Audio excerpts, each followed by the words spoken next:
Pwes, para mas makilala mo silang tatlo, simulan na natin ang tanungan. Nasa iyo na ba yung tanong? Diyan. Anong first question ni Julia? First question, anong opinion mo sa mga magjowang ma-PDA or public display of affection? Ganun ba kayo ni Jet? Ma-PDA kayo dati? Ako po, ayoko ng clingy, lalo na in public. Ikaw, Jet, hindi kayo clingy. Hindi talaga. Kasi syempre ayoko na rin. Mamaya sabihin pinipilit ko siya, di ba, pag nasa labas kami. Pero pag nasa bahay, okay naman. So, anong opinion mo? Tama ba? Anong opinion niya sa mga ma-PDA na Sa PDA magjowa? na couple. Para sa akin po yung PDA. Hindi, PBA sa mga taga-PBA. Ano masasabi mo na wala na masyadong Para nanonood sa sa akin po yung PBA? PDA, kaya naman ng babae gusto ng PDA kasi proud siya sa pagmamahal yung dalawa. So, maintindihan ko naman kung gusto niya ng PDA kasi sometimes yun yung parang love language nila, physical touch. So, kung yun yung love language nila, tingin ko it's my right naman to give it to her kasi hindi naman mahirap yung hinihingi niya. Pero kung mag-PDA kami, naniniwala din ako na dapat nasa tamang lugar lang din yun. Tamang lugar. Ano yung maling lugar ng PDA? No. Siguro pag lagi ka nagpi-PDA kasi mawawalan siya ng meaning. Pag kahit saan na lang kayo, lagi kayo may PDA na public display of affection, mawawalan kasi ng meaning yun eh. Minsan lang. Paminsan-minsan lang. Napahalagahan niya yung affection niyo sa isa't isa. Opo. Okay. Ikaw naman, John. Para sa akin, ang pag-display ng PDA, public display of affection, ano siya, para sa akin kasi ginagawa siya in private. I mean, yung pagbibigay ng affection mo, yung pag-kiss, yung pag-hug ng sobra is ginagawa siya in private. Kasi syempre pag in public kasi parang maraming tao yung nakakita. Mas okay yung dalawa lang kayo, mas napapakita nyo sa isa't isa kung ano yung nararamdaman nyo. Conservative ka ba, John? Yes. Conservative. Alright. Sedi? Sa akin naman po, same lang din na me personally, ayoko ng sweet sa public. Kasi alam naman natin na sa society natin is madaming manja-judge. Kaya for me, hindi naman sa parang tinatago ko yung pagmamahal ko dun sa karelasyon ko. Kundi parang mas maganda na yung mga affection na binibigay nyo sa isa't isa, kayo lang dalawa yung nakakakita. Ayun lang po. Very Pinoy. Yeah. Kasi ganyan ang Pinoy, di ba? Correct. Dahil nasanay na ng ganyan, conservative, kuning-kuning, di ba? Yes. Hindi sanay, di ba? Pero kung meron man, sa totoong buhay, wala kasi talagang masama doon. Yeah. Di ba? Especially kung kaya nga PDA, public display of affection nga siya eh. Di ba? We should allow people to, express their affection.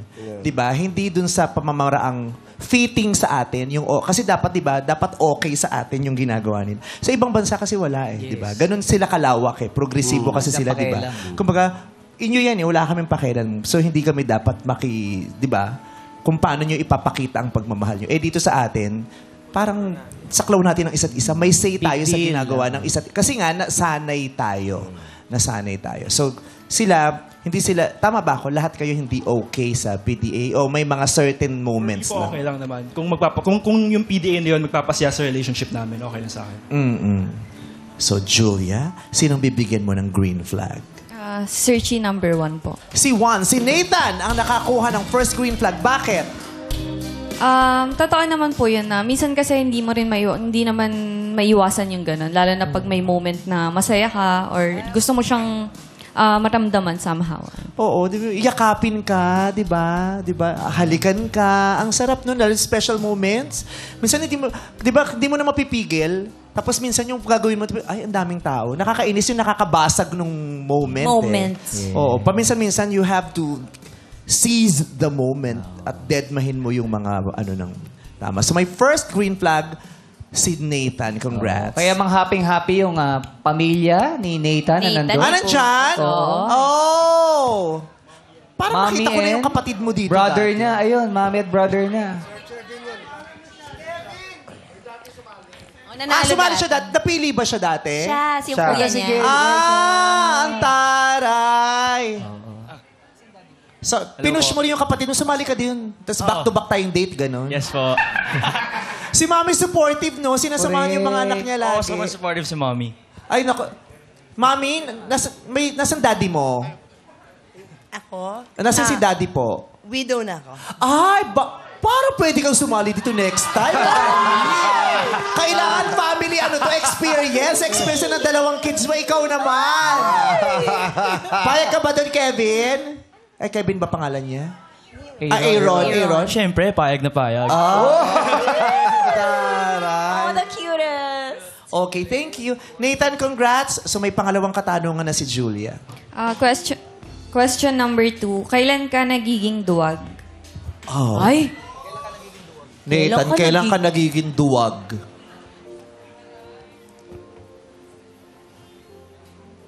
Para sa akin po, rare ako maging duwag. Kasi kung talagang mahal mo isang tao, magiging matapang ka at ipaglalaban mo yung pagmamahal na yun. So sabi mo rare. Rare. So merong times pa Siguro din. pag- So ano yung time nga daw na Nagiging ay duwag. naduduwag ako dito? Kasi kahit rare, meron Hindi pa siguro din. sa pagmamahal siguro parang fear of heights, ganun. Ah, Ganun doon. lang. Pero sa pagmamahal, naniniwala ko kailangan matapang ka eh. Kasi kung naduwag ka sa pagmamahal, hindi mo pa paglalaban yun, tapos hindi kayo tatagal. Halimbawa, mami mo hindi boto kay Julia. Anong gagawin mo? Actually, yung mom ko po, sobrang siyang open-minded. So, tingin ko naman yung pagmamahal ng isang May magulang... networking ba kayo? Wala po. Pero Yung kasi, nanay niya ay nagpasimula ng para isang sa akin malawakang kasi- pyramiding. Ngayon nga lang lumabas sa TV daw yun. Okay. para sa akin kasi yung pagmamahal ng isang magulang, isa sa mga greatest loves ng buong mundo. So, tingin ko naman na pag nakita ng mom ko na nagmamahalan kami ng tunay, ma-adjust din niya yung sarili niya doon. At saka nakaganda ng dynamic silang mag-iina. Yung the mere fact na dito yung nanay niya nag-cheer for you. At tapos nung sa unang kapatid mo pa. Yes. Ganda. Ganda nung support para kayo magtutropa. Opo, tropa po ba kami? I love it. Tropa mo siya. Pinapainom mo minsan. Shot puno. Oo. Oo, tinatala kang, bagal mo! Ganyan. John, ikaw naman. Ako naman, naduduwag ako kapag, alam kong hindi sigurado. Pero it doesn't mean na hindi ako sigurado ay aatras na ako. Kasi yung duwag, nandyan yan eh. Nandyan yan. So, lahat ng kaduwagan, kailangan mo labanan. Siyempre, lalo na sa pag-ibig, siyempre, di ba? Sinabi nga ni Searchy number 1 na kapag papasok ka sa isang relasyon o ipapakita mo yung pagmamahal mo, dapat tanggalin mo yung duwag, yung pagkaduwag mo. Kailangan ready kang ilabas kung sino ka talaga. So, naduduwag siya sa mga bagay na hindi siya sigurado. Sedi, saan ka daw naduduwag? Ako naman, pag nagmamahal kasi ako, talagang all in. Parang wala talaga akong kinakatakutan. Hinaharap ko talaga siya ng buong puso. Pero naduduwag lang ako kapag ka naubos na ako. Kapag ka may trauma na sa akin na parang, ay, nangyari na to dati. Tutuloy ko pa ba to? Doon ako naduduwag kapag ka may trauma na sa isip ko. Pag nakikita, pag nagpa-flashback sa kanya yung mga pangit na karanasan, yung trauma, ayun, may ganun ng effect sa kanya, natatakot siya, naduduwag siya. Julia, sino ang bibigyan mo ng pangalawang green flag? Si Searchy number 1 din. Si Nathan! Si Dito. Paano yung reaction, Nathan? Wow! Nakadalawa agad na green flag si Nathan, so siya na ang makaka-date ni Julia! Congratulations, Nathan! Mami, please prepare for the next episode. Yupo na kita. Bukas na. Pero ito, Julia, ito muna ang mga searches na hindi mo napili. Searchy, number 1. O, number 2, magpakilala ka na.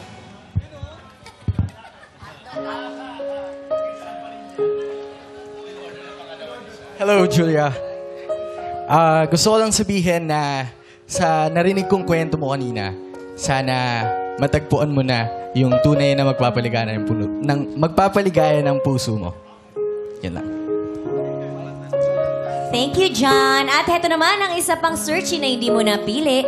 Magpakilala ka na, Sedi. Hello, Julia. Hi.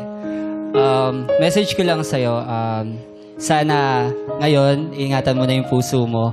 Huwag ka nang padalos-dalos. And sana din, yung next na relationship mo, mararanasan mo na yung pagmamahal na kaya kang ipaglaban. Ayun lang. Thank you, Sandy. Bago magkatagpo si Julia at Nathan, may mensahe sa'yo ang ex mo na si Jet. Hi, Baba. Sorry. Kasi naging duwag ako. Sorry kung hindi ako naging malakas.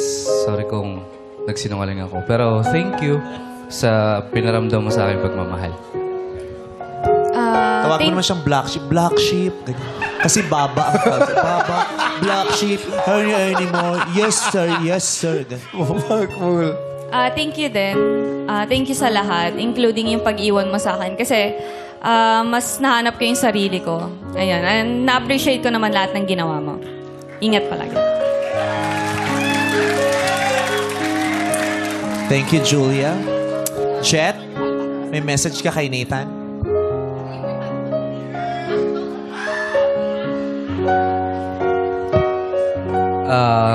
Nathan, tol, huwag mo na lang siguro ulitin yung pagkakamali na gawa ko kay Julia. Sabi mo nga, wala kang kinakatakutan.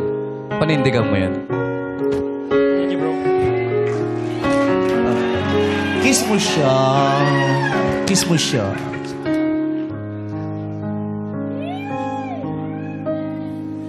Julia, meet Nathan.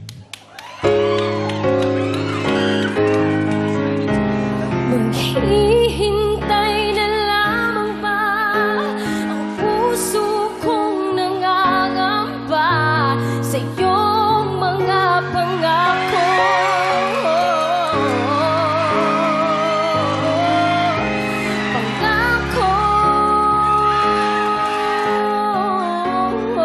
Sa pag-ibig, dumarating ang araw ng pamamaalam. Kailangan mo lang tatagan para maging buo pag dumating na ang The One. This is especially for you. Magbabalik ang It's Showtime.